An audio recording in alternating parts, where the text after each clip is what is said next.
If I could go back in time and give myself a little bit of advice, a little bit of financial advice when I was 18 years old, it would have completely changed the game for me. I can't do that, so I'm making this video to hopefully help you guys avoid some of the same mistakes I made in my 20s. I'm 28 years old now, and while I'm not financially free yet, these 5 tips have helped me get out of debt. They've helped me build an emergency savings fund, and they have helped me grow my net worth by over $100,000 these last couple years. And hopefully these will also help you guys as you're working towards financial freedom or your own financial goals, whatever those might be. I can almost guarantee at the bare minimum, they will help you build a strong foundation. But also keep in mind, I'm not a financial advisor and this is not financial advice. This is just a stranger on the internet who has had some experience and is sharing his opinions. Make sure you do your own research. There are other YouTubers out there. There are other books out there. There's other information out there. So go sample shit, you know what I'm saying? Whatever. And if you make it to the end of the video, I've got a bonus tip that is arguably more important than everything else in this video. So make sure you stick around for that. Let's get into it now. Habit number 1 is to figure out your retirement number. For the longest time, I was putting money away just in case. I didn't really have a set goal or a set target. I wanted to be financially free. I wanted to be wealthy, but I didn't know what that actually meant. I didn't know how much I needed saved, how much I needed invested to be able to live off of that money indefinitely. And without a clear understanding of your target, of your goal, what you're working towards, it's really hard to put an actual plan in place that is going to work. It's really easy to just kind of float and hope that you're going in the right direction. But at the end of the day, if you want to be financially free, you need to know how much you need to live your lifestyle.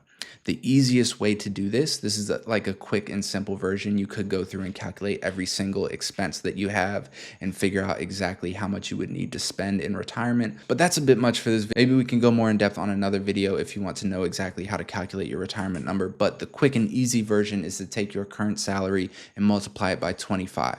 So say your current salary is $60,000 a year, multiply that by 25, you're going to get 1.5 million. And then from that 1.5 million, you can withdraw 4% a year, which is $60,000. So that would be your retirement number or your financial freedom number, whatever you want to call it. That's your target. Now that you know your target, you can work backwards and figure out how much per paycheck or per month you need to be investing and saving so that you can hit that goal. And you can play with the numbers too, so you can figure out if you increase the amount that you're investing each paycheck, each month, whatever the time frame is, you can see how much quicker or how much longer it's going to take you to hit that goal. What this does is it gives you some structure and it allows you to focus your investing so that you know exactly where each dollar is going and why you're putting that money away. For me, I now know that every time I invest, I'm getting X amount of days, X amount of months closer towards that goal. And that's so important in keeping you focused and keeping you motivated while you're on this journey. It's really hard when you don't really know what you need to get to and it feels like this huge number that's so far away and unattainable. When you know what it is, you can break it down into smaller chunks and it makes it so much more feasible. On to habit number 2, which is tracking your expenses. I've talked about this in just about every single video, but you need to track your expenses. You cannot fix what you don't measure.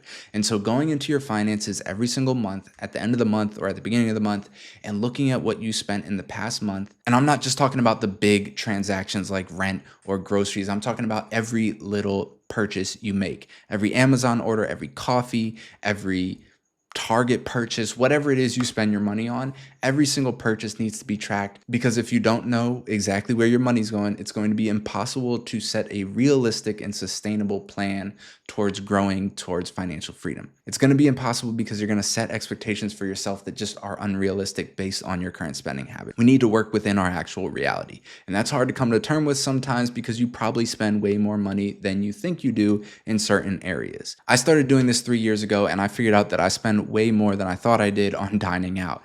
And while that's not the end of the world, I get a lot of joy and a lot of value from dining out.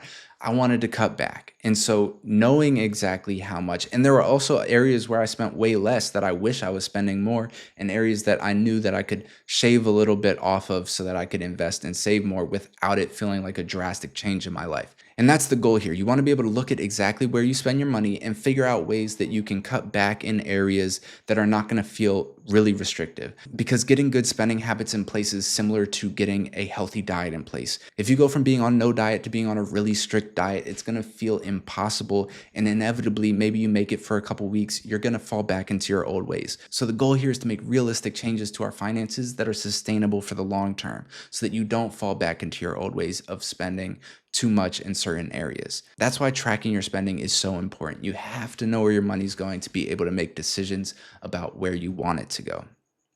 That was kind of fire. I kind of liked that. You gotta know where it's gonna make a decision about where you want it to go. I made my own expense tracker when I started tracking my expenses. So I've linked that below in the description for you guys. It's completely free. So go check that out. And I guarantee you, after a couple months of tracking your expenses, you're gonna be surprised at where your money's going. Now to habit number 3, you gotta pay yourself first. This was a total game changer for me. When I was 18, I would get my paycheck. I would spend my money on whatever it is I wanted, on clothes, on food, on drinks.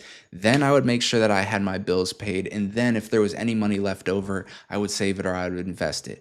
Often there was no money left over, or there was less than no money left over, and I'd be in a little bit of credit card debt. Now I've completely flipped the script on its head, and when I get paid, the first thing I do is I save and I invest my money. I have a set amount each month that I pay myself, and that goes away like it's a bill. It is a non-negotiable expense for me, just like paying rent, just like paying utilities. I have to pay myself first. Once I do that, then I make sure that I have the money set aside for my bills, and what's left I can spend guilt-free. This does two really important things. It prioritizes saving, and it also allows you to spend your money without shame because you've already paid yourself. You've already put that money aside for future you so that you can be financially free and you can hit your goals. Now what's left at the end, you can spend and you don't have to worry about it. There's no more of that little guilty conscience every time you go and swipe your credit card that says, oh, but you can't really afford this. Oh, you should be putting your money here. No, that's gone. You can spend your money without stress. This whole process of working towards financial freedom doesn't have to suck. You get to enjoy some parts of it. So just make sure you're paying yourself first. That way you can enjoy your spending and enjoy your money because you're working hard. You deserve to have some fun along the way. Habit number 4 is to invest by percent, not dollar amount. When I got my first raise, I celebrated by upgrading everything. I remembered too exactly what I bought. I went to the Nike store across the street and I got myself a pair of Air Max 270s. Let me double check that that's the right shoe. I'm almost positive. Air Max 270s.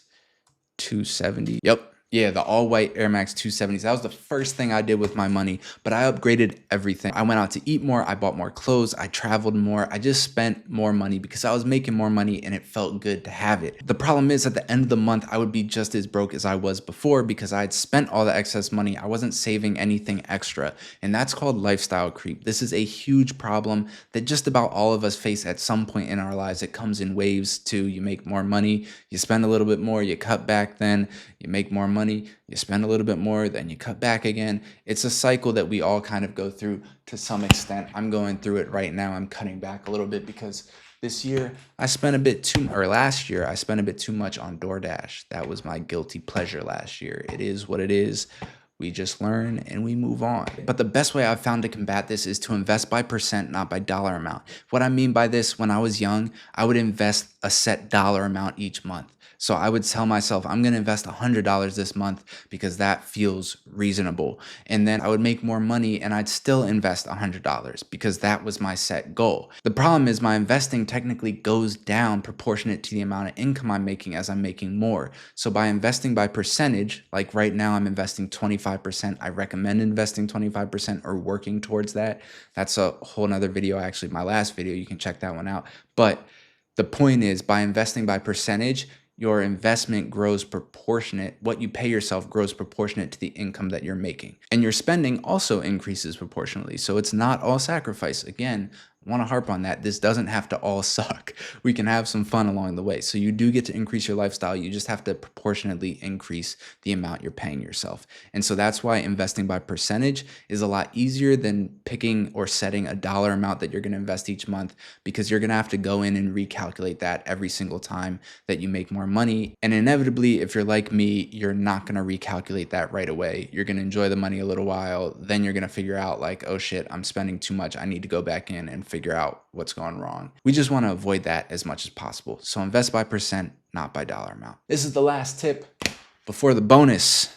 But habit number 5 is automate everything. One of the biggest shifts for me was realizing that discipline is completely overrated. You should not be in your finances every day, making all of the different transactions and bill payments and making sure that all of the money's in your account at the right time. It should all be automated so that you can be focused on the bigger picture, on making more money, on spending time with friends and family, on doing the stuff that's important to you, whatever that is. And that's why I automated everything. As soon as the money comes into my account, it goes off into all the places that it needs to go. My investments are automated, my credit card payments are automated, my bill payments are automated, my insurance payments are automated. Everything is automated so that I don't have to worry about whether or not things are getting paid. I don't have to worry about anything. There's no willpower involved in these financial transactions happening. And setting this up does not take long. It is very easy. It takes about an hour, 2 hours for you to do. You can sit down on a Saturday or Sunday or one of your weeknights, whatever time you got free. You can sit down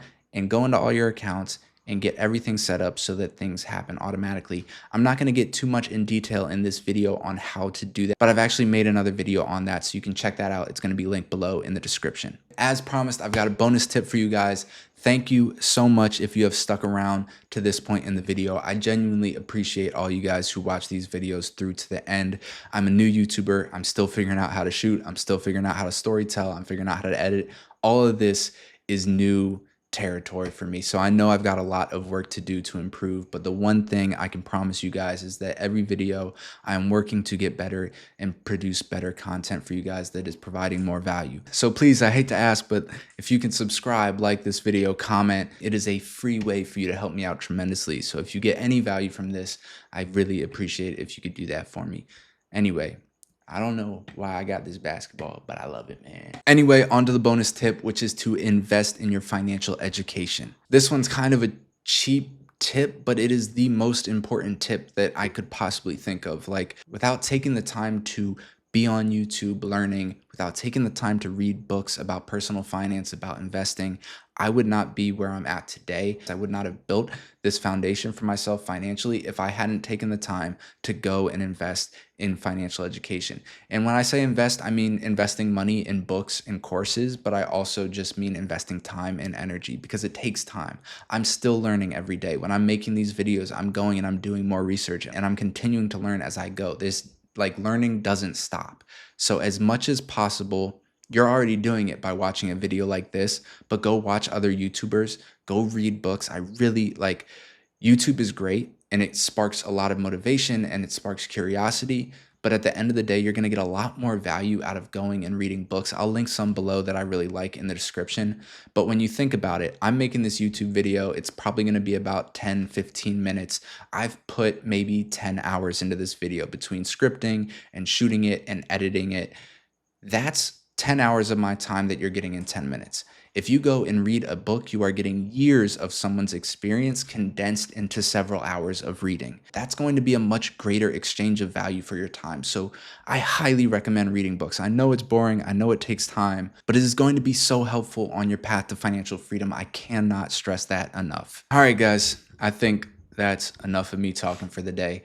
I hope you guys got some value from this video. I hope you liked it. If you have any questions, comments, concerns, feedback, drop that in the comments below. And I look forward to connecting with you guys. Peace.